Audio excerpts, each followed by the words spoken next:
Salahuddin Ayyubi ने ही बैतुल मुक़द्दस को फतह किया था। सलाहुद्दीन अय्यूबी ने ही दुनिया की सबसे आधुनिक सल्तनत की बुनियाद रखी थी। उनके जरिए स्थापित की गई अय्यूबी सल्तनत ने 100 सालों तक आधी दुनिया पर राज किया। इस सल्तनत की सरहदें मिस्र से लेकर सीरिया, तुर्की, यमन, हिजाज और अफ्रीका तक फैली हुई थी। सलाहुद्दीन अय्यूबी दुनिया का पहला हुक्मरान था जिसने सबसे ज्यादा अस्पतालों और स्कूलों का निर्माण करवाया। उनके जरिए बनाए गए अस्पतालों में दुनिया के सबसे बेहतरीन डॉक्टर काम करते थे। आपको ये जानकर शायद हैरानी हो कि दुनिया का पहला शिक्षा बजट सलाहुद्दीन अय्यूबी ने ही पेश किया था।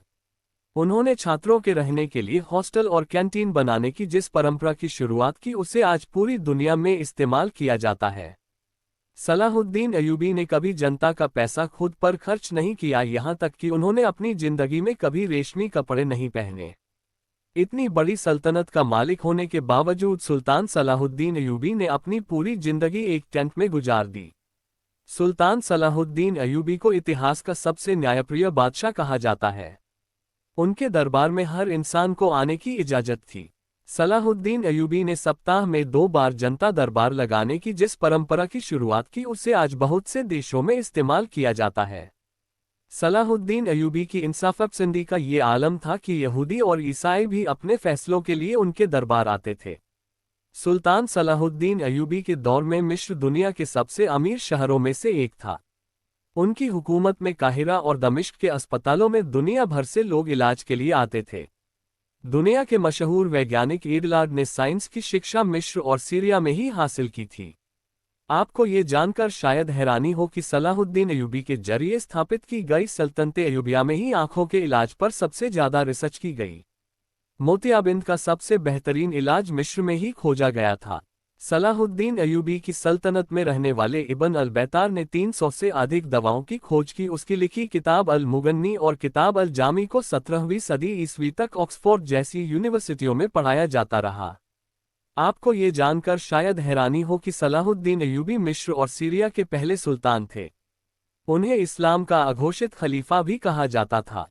बहुत कम लोग जानते हैं कि सलाहुद्दीन अय्यूबी ने ही बैतुल मुक़द्दस को फतह किया था।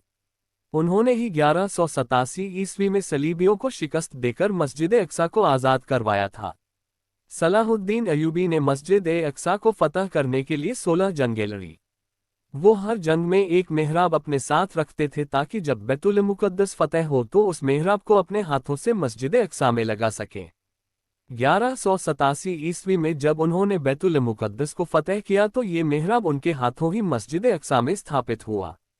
आधी दुनिया पर हुकूमत करने वाले सुल्तान सलाहुद्दीन अय्यूबी के पास इतना भी पैसा नहीं था कि वो ज़कात अदा कर सकें। वो अपनी सारी दौलत गरीबों और मिस्कीनों पर खर्च कर देते थे। यही वजह है कि सलाहुद्दीन अय्यूबी कभी हज नहीं कर सके, क्योंकि इस्लाम में अपने खुद के पैसे से ही हज किया जा सकता है। सलाहुद्दीन अय्यूबी ने दुनिया की सबसे खतरनाक जंगें लड़ी। उन्होंने दुनिया की सबसे बड़ी सलीबी फौज को शिकस्त दी।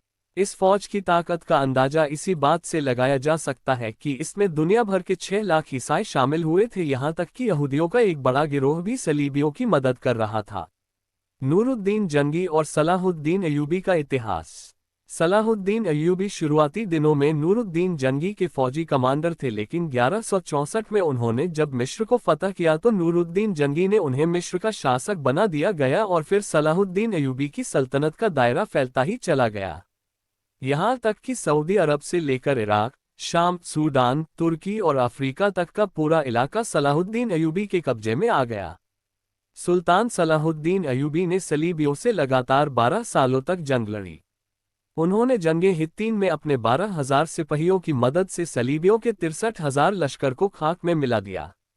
सलाहुद्दीन की इंसाफ-पसंदी के दुश्मन भी कायल थे। उन्होंने बैतुल मुक़द्दस को फतह करते ही ईसाइयों और यहूदियों की माफ़ी का ऐलान कर दिया। उन्होंने ईसाइयों को न सिर्फ बैतुल मुक़द्दस की ज़ियारत की इजाज़त दी बल्कि उनके लिए खाने पीने और रहने तक का इंतज़ाम किया। सलाहुद्दीन अय्यूबी के इस इखलाक से यहूदी और ईसाई इतना प्रभावित हुए कि उन्होंने इस्लाम कबूल कर लिया।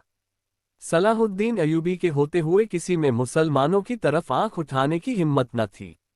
यरूशलेम के बादशाह के भाई ने जब मुस्लिम हाजियों के काफिलों को लूटा तो सुल्तान सलाहुद्दीन अय्यूबी ने सरेआम उसका कत्ल कर दिया।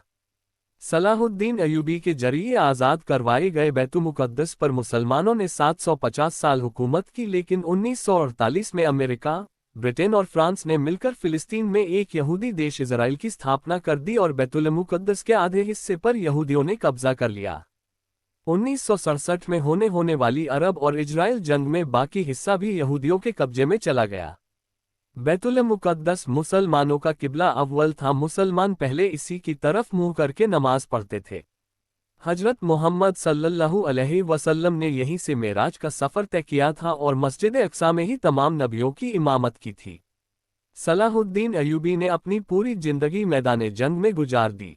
उन्होंने 100 से अधिक जंगें लड़ी और ज़्यादातर में फतह हासिल की। बहुत कम लोग जानते हैं कि सलाहुद्दीन अयूबी हाफिज़-ए-कुरान भी थे। उन्होंने मात्र 15 साल की उम्र में ही कुरान हिफ्ज़ कर लिया था। सलाहुद्दीन अयूबी तकरीत में पैदा हुए थे। ये वही शहर था जहां बाद में सद्दाम हुसैन जैसा शेर पैदा हुआ। सलाहुद्दीन अयूबी को इस्लामी इतिहास का हीरो कहा जाता है।